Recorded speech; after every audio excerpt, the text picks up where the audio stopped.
My name is Brian Jones, Chief Operations Officer and Executive Vice President for the Global Association of Certified Valuators and Analysts, GACVA. I'm very pleased to be joined by leaders who have launched our Association of Certified Valuators and Analysts in India, ACVA. I have Dara Shah, Pratik Shah, Upasik Shah, and Jim Walling with us, who launched the chapter a few months ago. We're excited to spend a few moments with them speaking about the goals and objectives for the association, their membership, credentialing, training, and partnership with universities. So welcome, you all. How are you? Thank you, Brian. Pleasure to be here. We're happy to have you. So tell us about the vision and mission behind organizing your chapter. Sure, so I'll take that. So I was fortunate enough, that's been over a decade ago, to be in a leadership role with the firm that really pioneered valuation outsourcing in India.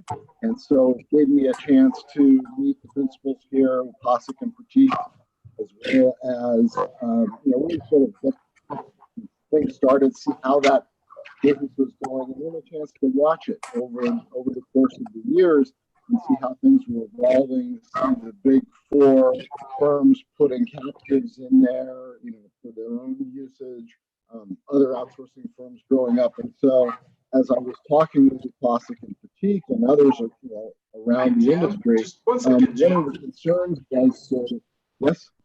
Sounds like we've got some background noise.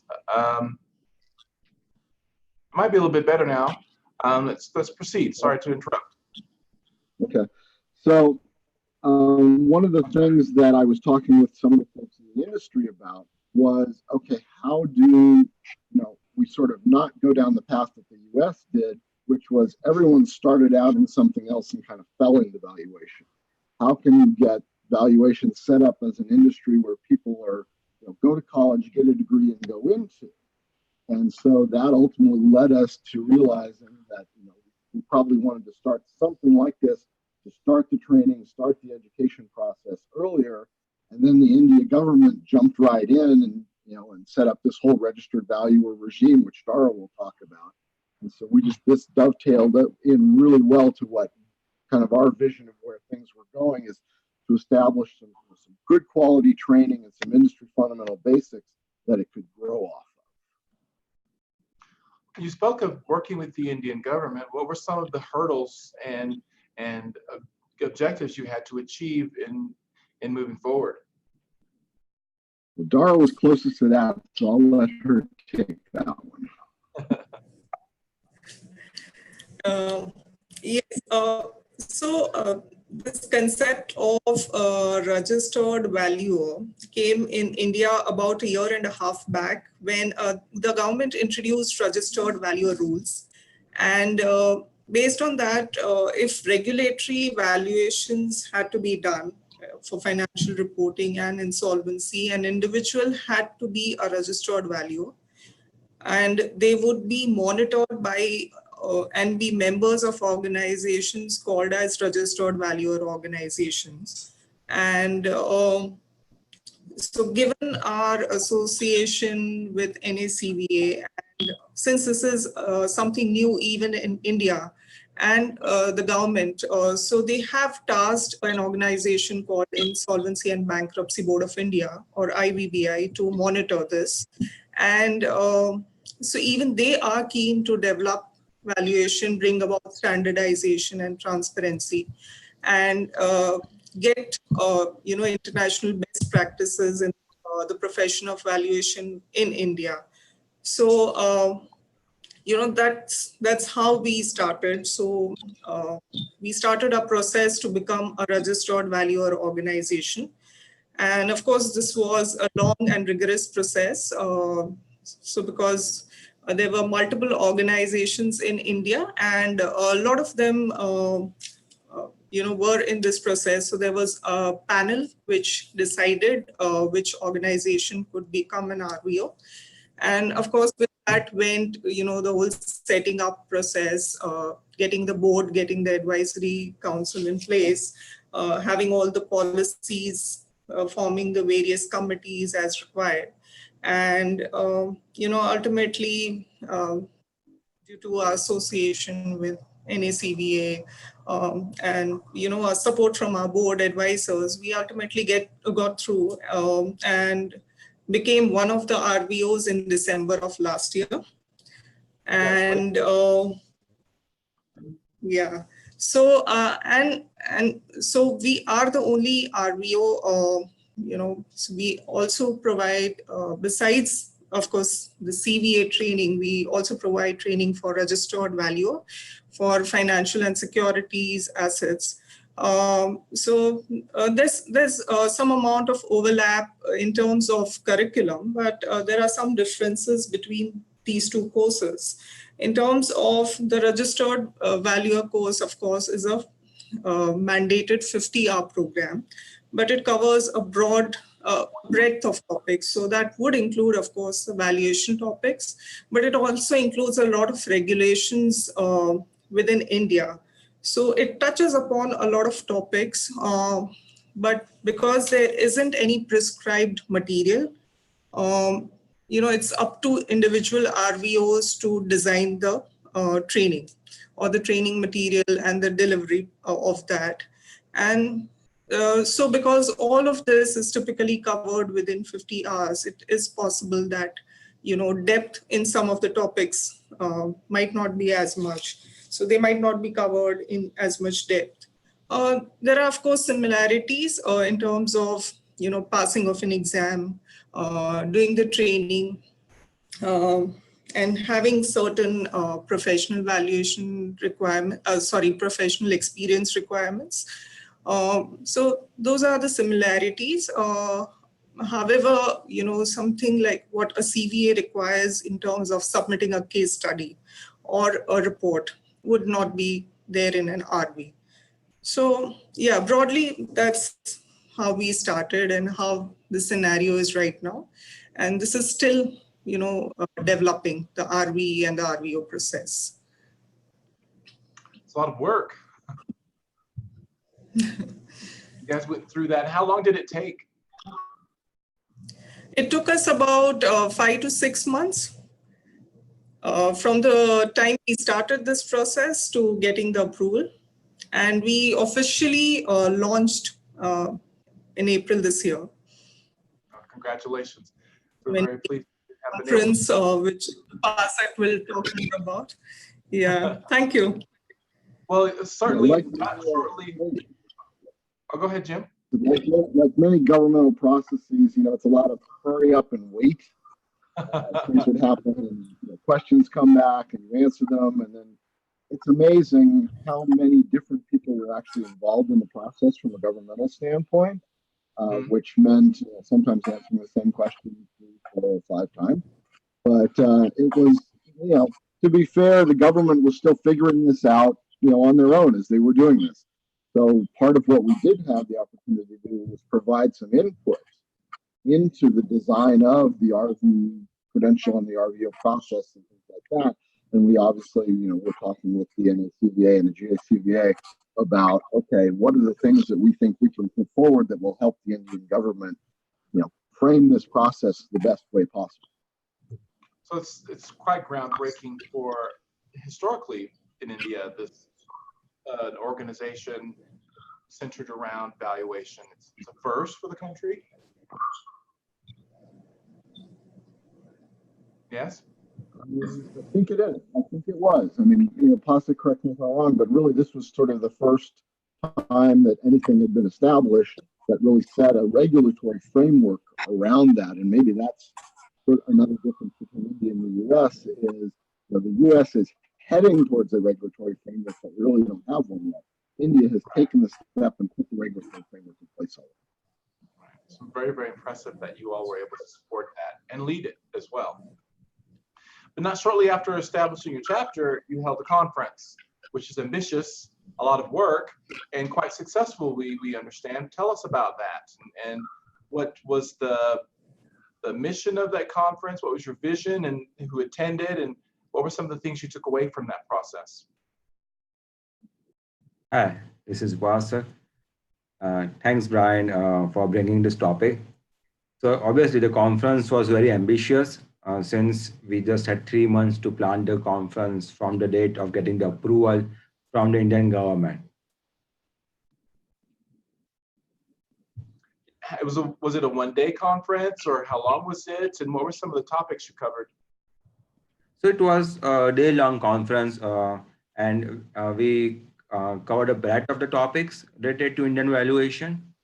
So we invited the valuation leaders from the top firms of India, which included the partners of the Big Four, BDO, Grant Thornton.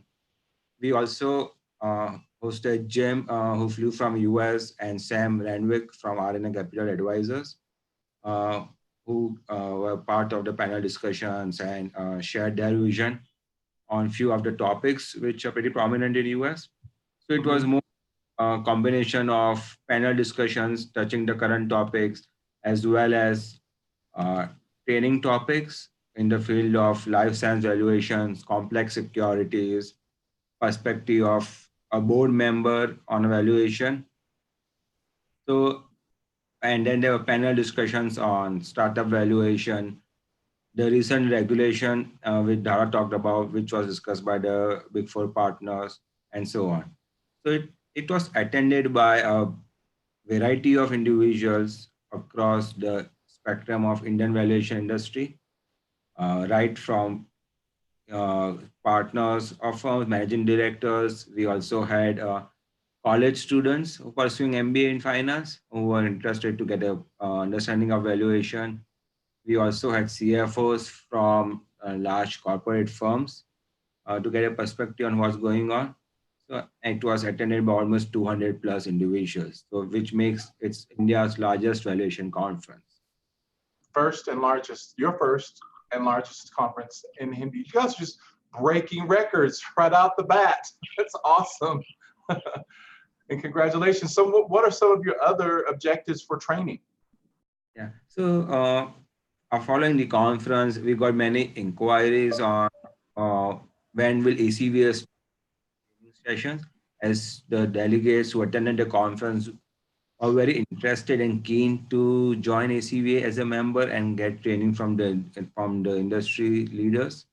So after the conference in April, we had our first training batch in the month of June in Mumbai, which had a which had a delegate size of 15 members, and the trainers were the valuation practitioners or the tax partners and the legal partners of the top firms from India, who came and shared their experiences along with the subject topics which they undertook. So we had almost 10 plus trainers for a variety of topics. As Dara mentioned, that there was a huge depth of topics covered in the Register Valuer course. So the first training batch was focused on the regular Register Valuer certification course from IBBI.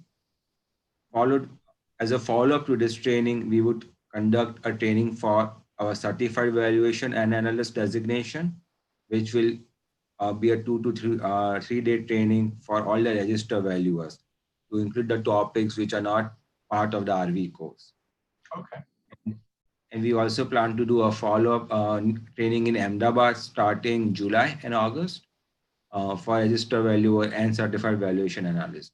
So I'm pretty optimistic in, based on the responses that we have received so far from the conferences and our first training. And it's great to see people are speaking about ACVA and interested to become a part of ACVA. Very good. You mentioned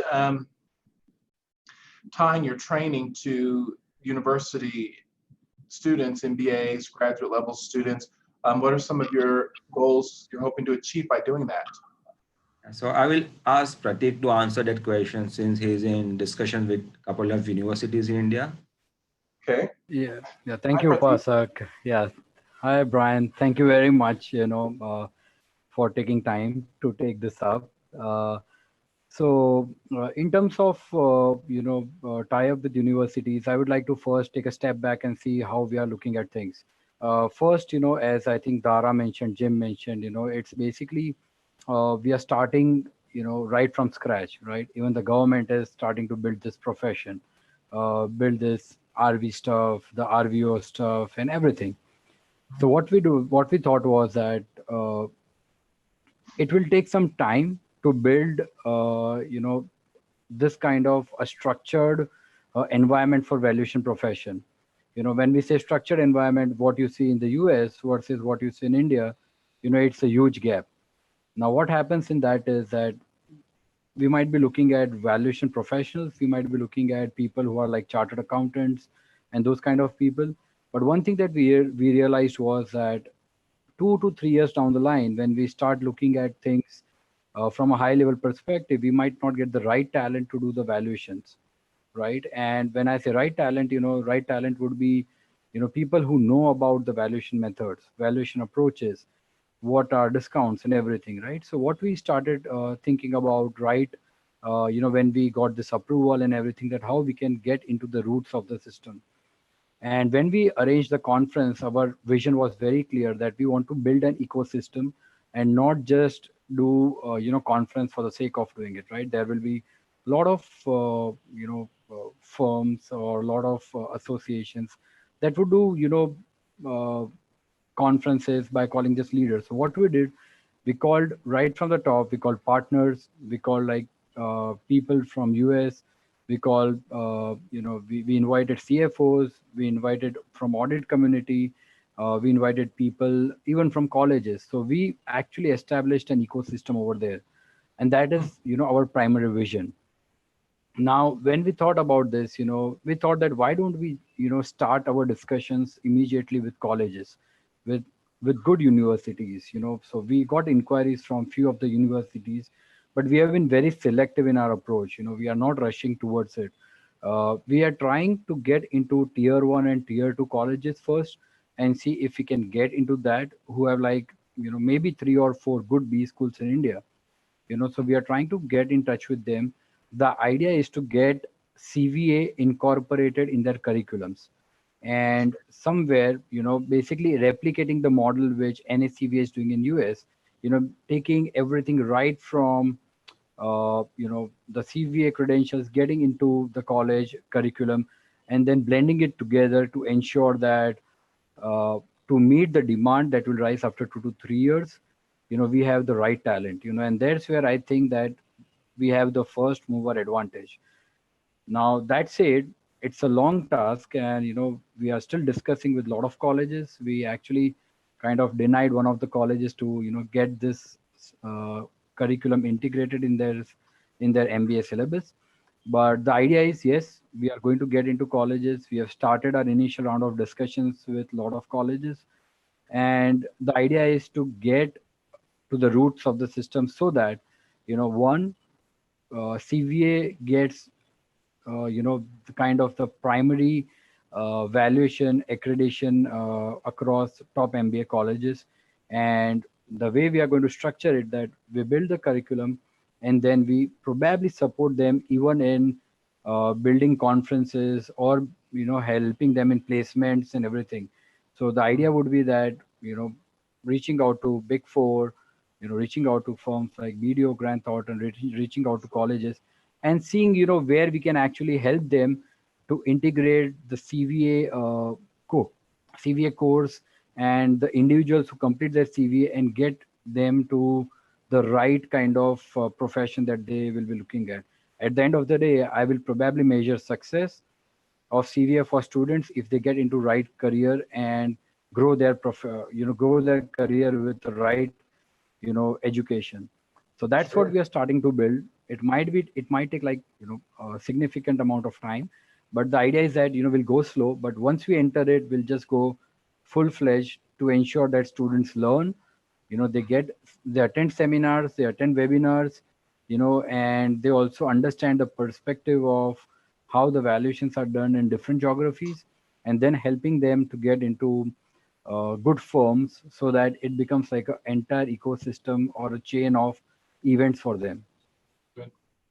Good. It's definitely one of the missions of our association headquartered here in US, and with our international partners such as yourselves to look to the future of this profession by allowing students, to your point, to get this great training and education. They can start their careers in this profession much earlier, as there's a lot of opportunity, which kind of leads to my next question for you.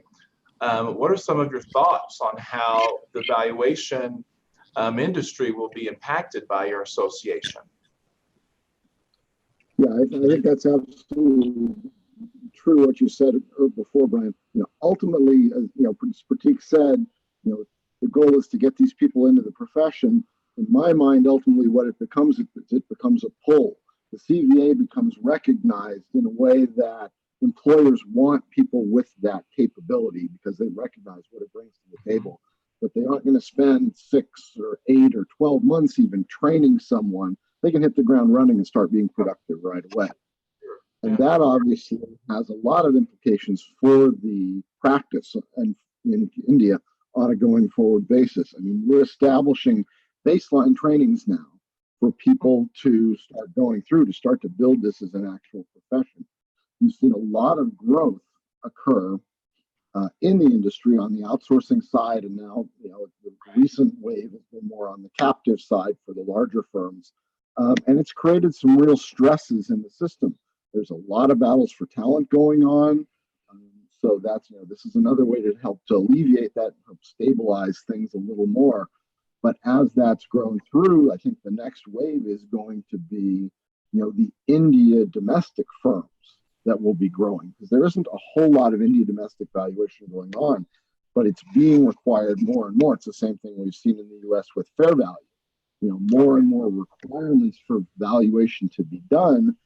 Well, that requires more valuation people to actually do it. India's gone through 2 waves. They're heading towards a 3rd right now. And so that demand for talent is only going to continue to grow. To the extent that we can help to generate, the supply to fill that demand, our brand becomes better recognized. The industry's more stable. You don't have battles for talent. I mean, it's a virtuous cycle, really, that just works through. And that's how we ultimately think, we can benefit the industry in India and, these young people who want to start their careers in valuation and hopefully, generate the whole cycle going forward as the industry grows. But we think that there's a lot of growth in front of the industry, a lot of growth in front of people coming into it, and we hope a lot of growth for CVA. What do you see are some of the key purposes for evaluation, need for the valuation, and perhaps some industries that are where there's more thriving opportunity for valuation engagements? Well, we've seen obviously the first rules that they put in place, and obviously, guys jump in here because you're closer to this than I am. But the first rules were put in place primarily around solvency-related valuations for financial reporting. And so, if you think about it, those are fairly specific, application strict. They tend to be very important because people are actually betting money on these things, on in a bankruptcy context or things like that. So those were the first ones that they pushed. And what we've talked about internally that we think will happen is, okay, you've put these criteria in place for people who need to do these valuations. The market is going to recognize, well, wait a minute, these people have a higher level of training. We want them working on, our valuation for financial reporting, our valuation for tax purposes, our valuation that's going to support transfer pricing rating. All it's going to pull that, the requirement, the market's going to demand the RV, and hopefully along with it, if we do our jobs right, the CVA. And so it's just going to grow through the different types of valuation. Right now, they focused it on very specific types of valuations that have significant regulatory aspects like solvency. But we really believe it's going to expand out beyond that. Well, so just adding to what Jim said. So, he rightly mentioned that this is limited to just insolvency and, financial reporting right now. But as this evolves and there's more standardization, this will move to fair market value, so tax valuations, valuations that are prescribed by the central bank or Securities and Exchange Board, which is equivalent to the SEC in the US.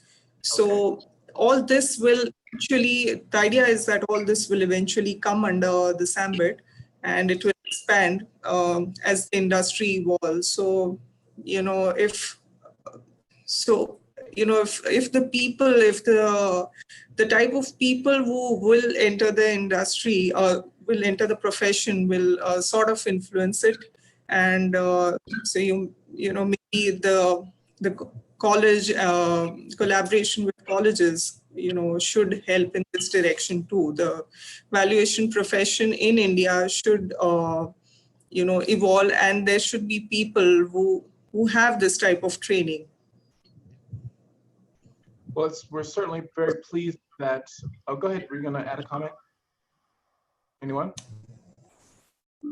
We're certainly pleased that you all took this big leap in first steps for your country, joining the other international chapters that partner with NACVA and GACVA in Europe, Africa, the Middle East, Taiwan, Southeast Asia, Canada, and a few others. We're very, very excited to partner with all of you to build and grow this profession. Any last comments before we wrap up? No, I think one of the things that's been a big help for us, obviously, has been that global organization. When we were starting this process up, we reached out to a number of those international practice leaders, and they were extremely helpful, and everyone's been very welcoming. So we're very excited. We think we got a good opportunity, and we're looking forward to growing it with you guys. Great. Pratik and Yes, so I think it is interesting, something that we are passionate about. At least I can say about me, Upasak and Dhara, we are absolutely passionate about this, and we want to make this work, and with help of NACVA, and with guidance of Jim on a continuous basis, we are sure that we might be slow at the starting point, but we are sure that we'll grow over a period of next couple of years. Yeah. Well, thank you, Upasak, Dhara, Jim, for joining us. Thanks, Brian. Yeah. Congratulations. Thanks a lot, Brian, for this webinar.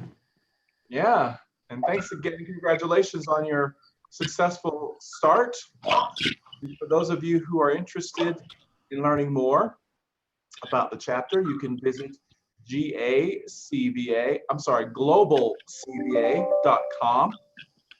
At the website globalcva.com, you can find the link to the chapter here in India and our other international chapters. You can also reach out to us at NACVA in the US, and we'll make sure you get connected with these wonderful people. Thanks again for joining us, and we look forward to hearing from you in the future about how more successful you're being and growing your numbers and members. And congratulations again.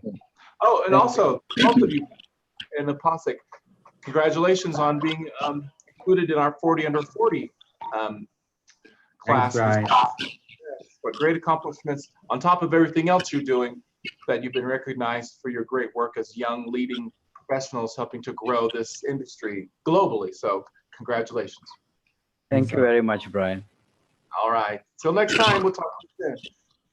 Bye. Take care. Bye. Bye, everyone. Thank you. Thank you.